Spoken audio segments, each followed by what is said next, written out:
السلام علیکم ناظرین، عامر میاں اور ایسٹرو موجودہ ہفتہ 28 مئی سے 3 جون 2012 کا احوال بتانے کے لیے دوسرے حصے میں آپ کے سامنے حاضر ہیں۔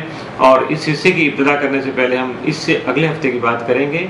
حیران مت ہوئیے گا، اس لیے کہ اگلے ہفتے کا جو آغاز ہے وہ منڈے سے ہو، چونکہ روٹین میں ہمارا ہوتا ہے، تو منڈے والے دن جو ہے یعنی 4 جون کو جو ہے چاند گرہن جو ہے وہ آئے گا، اور پاکستانی وقت اس کا تقریباً 2:30 بجے کے قریب دوپہر میں شروع ہوگا۔ 3-3.5 گھنٹے کا گرہن ہے، لیکن اس کا زیادہ جو ڈائریکٹ جو اثرات ہیں وہ امریکہ، کینیڈا اور باقی جو ایریا ہے اسی سائڈ کا، اس پہ زیادہ تر وہاں نظر آئے گا، وہاں بھی رہیں گے وہ اثرات۔ لیکن مجموعی طور پر ساری دنیا چونکہ اس سے متاثر ہوتی ہے، تو آپ کو احتیاط کرنا ہے۔ ہو سکتا ہے کہ 19-20 ہوتی ہے اپڈیٹ کرنے میں، تو شاید آپ تک پراپر ٹائم پہ نہ پہنچے، لیکن ایسٹرو ہوپ پہ ڈیلی جو کہ اپڈیٹ کیا جاتا ہے بیفور ٹائم، اس کو تقریباً وہاں دعائیں اور باقی چیزیں لگا دی جائیں گی، وہاں سے آپ فائدہ حاصل کر سکتے ہیں۔ اب ہم آغاز کرتے ہیں موجودہ ہفتے کا، اور اس کا آغاز کریں گے برج سرطان سے، کینسر، موجودہ ہفتے کا عمومی جائزہ۔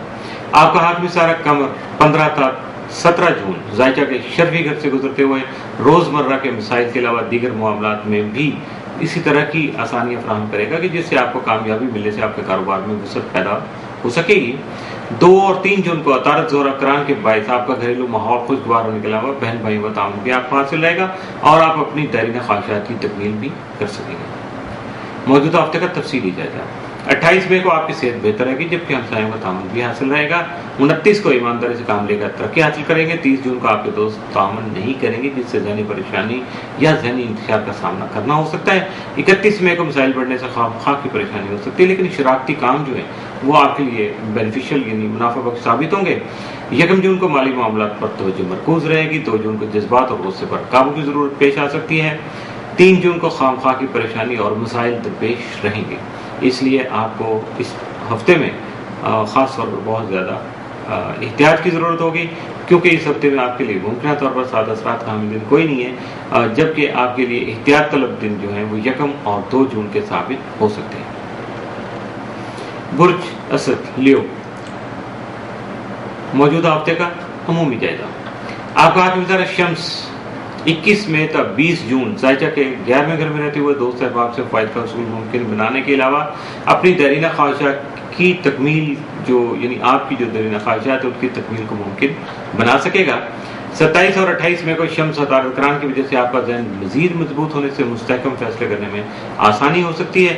اس دوران اچانک سفر بھی پیش آ سکتا ہے، آپ کو بہترین مواقع میسر آ سکیں گے کہ حالات کے مطابق خود کو ڈھال سکیں۔ 28 اور 29 میں کوئی شمس یورینس تصدیق کے باعث آپ کو ذہنی قوت حاصل ہونے سے سائنسی تخلیقات اور تحقیقات میں جو ہے فائدہ حاصل ہو سکے گا۔ اس کے علاوہ ہر بات کی تہ تک جانے کی جو لگن ہے وہ بھی جنم لے سکتی ہے، جبکہ مشترکہ کاموں سے مفادات کا حصول بھی ممکن ہو سکے گا۔ موجودہ ہفتے کا تفصیلی جائزہ۔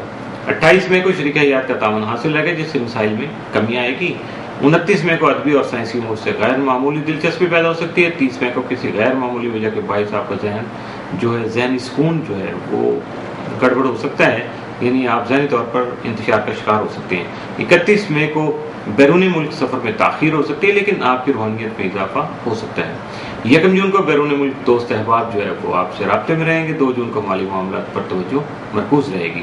3 جون کو آپ کی خواہشات پوری ہونے سے انسانی خوشی محسوس کر سکیں گے، اور موجودہ ہفتے میں آپ کے لیے ممکنہ طور پر جو سعادت اثرات کے حامل دن ہیں وہ 28 اور 29 مئی کے ثابت ہو سکتے ہیں، جبکہ منفی اثرات کا حامل دن پورے ہفتے میں آپ کے لیے کوئی نہیں ہے۔ اس لیے زیادہ پریشانی کی ضرورت نہیں ہے۔ آپ نے جو سوچ رکھا ہے اس پہ اگر آپ اپنے طے شدہ پروگراموں کے مطابق یا جو آپ نے پلان کیا ہو اس کے مطابق ہی کام کرنے کی کوشش کریں گے تو یقینی طور پر کامیابی آپ کو میسر آ سکے گی۔ برج سنبلا، ورگو، موجودہ ہفتے کا عمومی جائزہ۔ 25 سے 31 میں عطارد کے ذائچہ کے 10ویں گھر میں جانے سے تجارتی امور سے مالی فائدہ کا حصول ممکن ہونے کے علاوہ ہر کام تک جو رسائی کی قابلیت ہے وہ بھی جنم لے سکے گی۔ 27 اور 28 میں کو شمس عطارد کران کے اثرات کی وجہ سے آپ کی لکھائی پڑھائی میں دلچسپی پیدا ہو سکتی ہے، جبکہ ذاتی مفاد سے متعلقہ امور میں خاص توجہ کے باعث ہی آپ کو کامیابی